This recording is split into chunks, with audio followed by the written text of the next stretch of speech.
So the message today, I think, is really small. I think it's going to be a really short message, but I kept hearing made small, made small. You were made small. And so I thought, I didn't think anything of it. And I just used the otherworldly and said, okay, how can I be of service? Let me go ahead and just get some information on how I can be of service. And the first card was the forgotten, which is about being alone and sometimes it's being abandoned. So at this time, this message is for somebody who is alone and feels like they were abandoned. But Spirit wants you to know that there was actually a reason for this, and it was because you were being made small. So I got some additional information on it, and the cards that came out were forgotten, timelessness, which talks about your soul, your passion, your spark, the thing that makes you you. And then the next one was the funeral, which, if you think about a funeral, it's like being boxed in and it's the ending of. So, whatever you were going through that because participating in that experience was actually dimming your light. And you might not have even seen it. Especially when we stay in situations like that, whether it's a job or a relationship or a dynamic in our home, a lot of the times we don't, when you care deeply for those things, we don't even recognize that we are being overlooked in some way, whether it's overlooking your self-care or just being underappreciated. And so the message here was really clear. It's not that you were forgotten and left out in the cold. It was this thing was removed from your experience because in its presence, you were being made small. Okay, so we're going to get some information about that, I think. Like I said, I think it's going to be short because the message was really, really clear. Okay. All right. How can I be of service?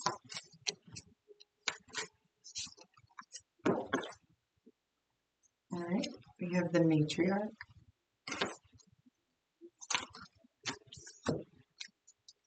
We have and clandestine.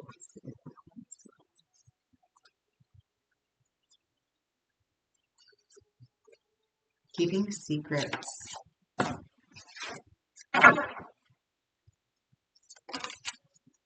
And disassociation. Okay.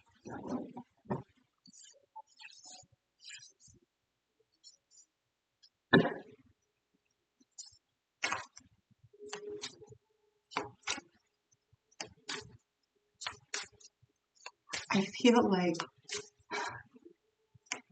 okay, with the dreaming.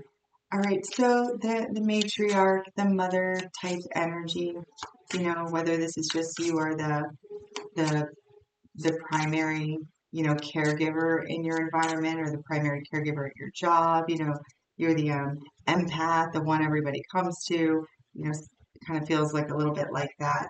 And then with dreaming and then clandestine, um, these were not having your dreams, like the way you really saw yourself, right? The way that you kind of projected like the higher version of yourself.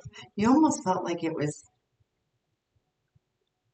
maybe you just kept it really private, maybe, you didn't feel like the situation was burdensome really, but because you enjoy helping others and nurturing others and caring for others, you kind of fell into that role. You basically, like, you dissociated from the situation and from your dreams. It doesn't even really feel like you were aware of it or you did it on purpose. It's kind of like letting your dreams fall to the side for the benefit of others.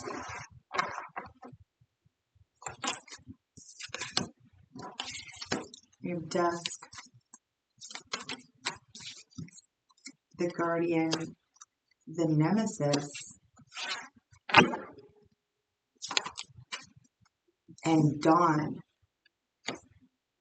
Wow.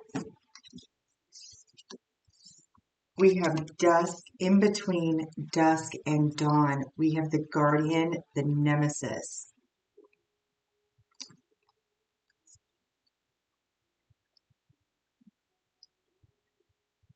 What?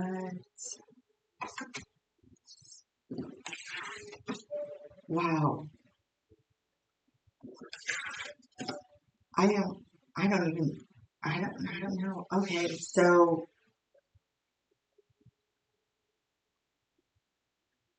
the feeling that this gives me, right, is twofold. First, immediately I felt like sleeping with the enemy, that type of energy. Like it's almost like during the day hours you go about your life kind of putting your needs on the back burner, taking care of everything, and then as soon as dusk falls, then you have this other role that is the difference between like the Christian type of angel and the devil, which gives me like the sleeping with the enemy vibe.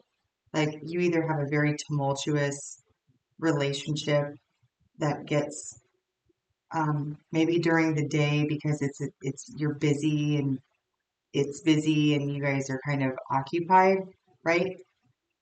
But at night when it's just you two, it's you can feel the tension.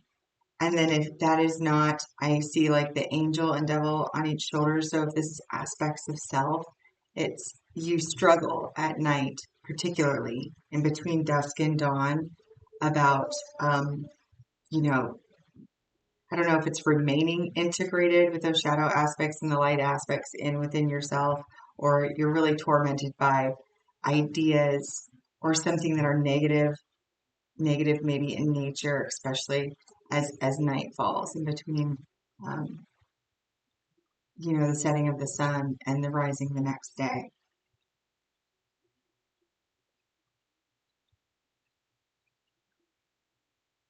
Let's get some information on this um, nemesis and guardian. What is the relationship like? We have grief and caching. All right. So this is a person. This is a person that's basically storing away. Um, they're keeping score.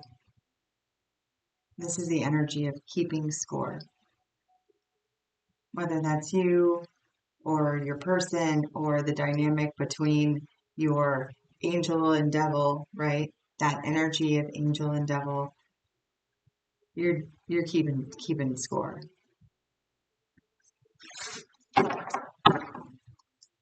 I feel like this energy, whether it's within, yourself or lying next to you in bed, that you are being reminded on a regular basis of every way that you screwed up or every way they screwed up, if it is an aspect of self. You also have release here. Oh, these cards are almost identical as well. This grief and release.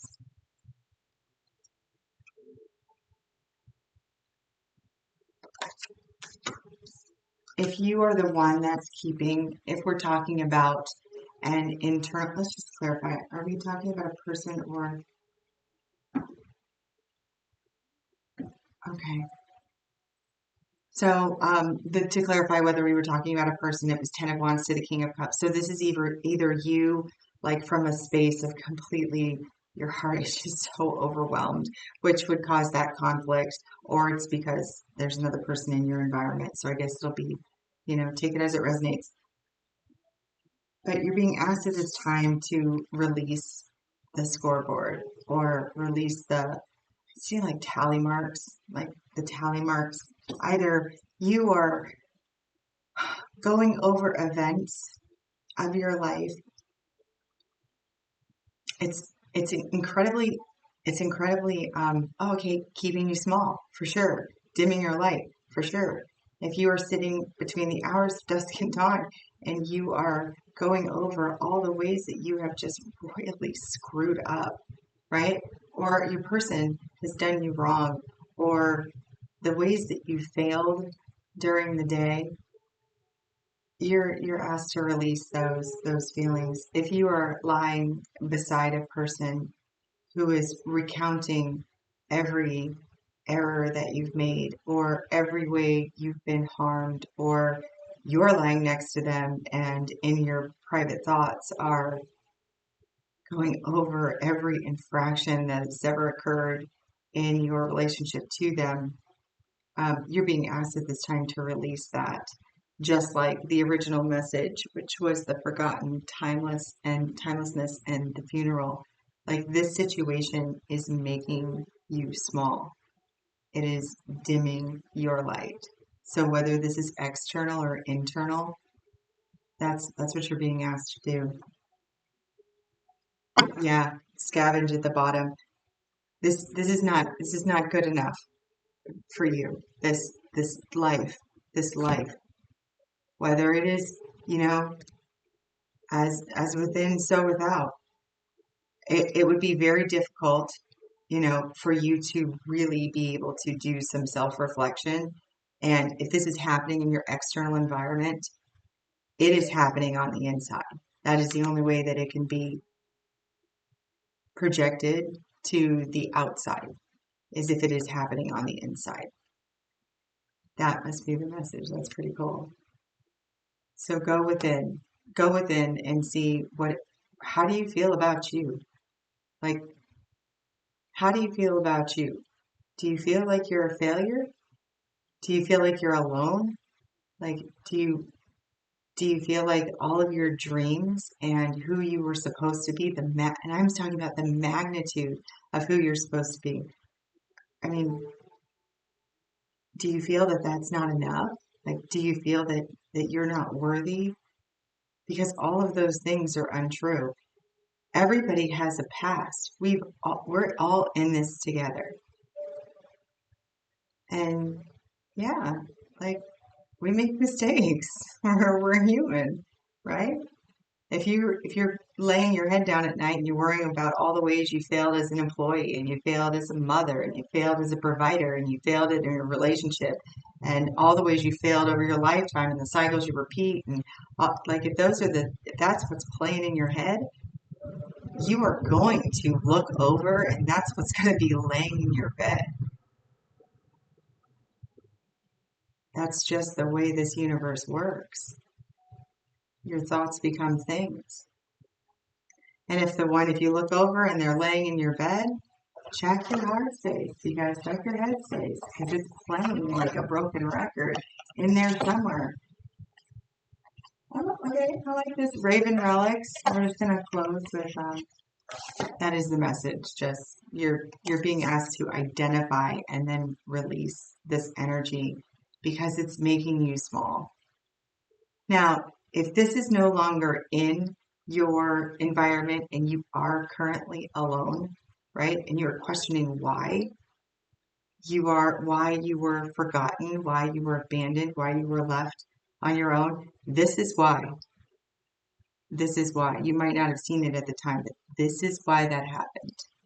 You were being made small, either by literally being forgotten, by taking care of everybody else's needs and not taking care of your own, even if you didn't feel like it was burdensome, even if you didn't even notice that you weren't expanding or growing. That's why. All right. So Raven Relics, Codex of Questions, fellow YouTuber that she's amazing. Go to her website, shameless plug. I bought this from the website and I absolutely love it. Their journal prompts. All right. If your life story thus far was a book, what would the title of the book be and why? Be nice to yourself. I know that I would have some really interesting chapter titles for sure. Okay. And then what about your own story inspires you? I like that. I feel like this is really relevant here too, because this thought pattern is creating or did create something in your reality. And I don't believe that you are aware of the reason why or the thoughts behind them, like the process of. Yeah, this is not for you. You're worth so much more. You don't do bottom of the barrel stuff with scavenge. All right. You are unconditionally loved and supported by the universe. My unconditional love to you as well. And until next time, take care of yourself. You guys are amazing.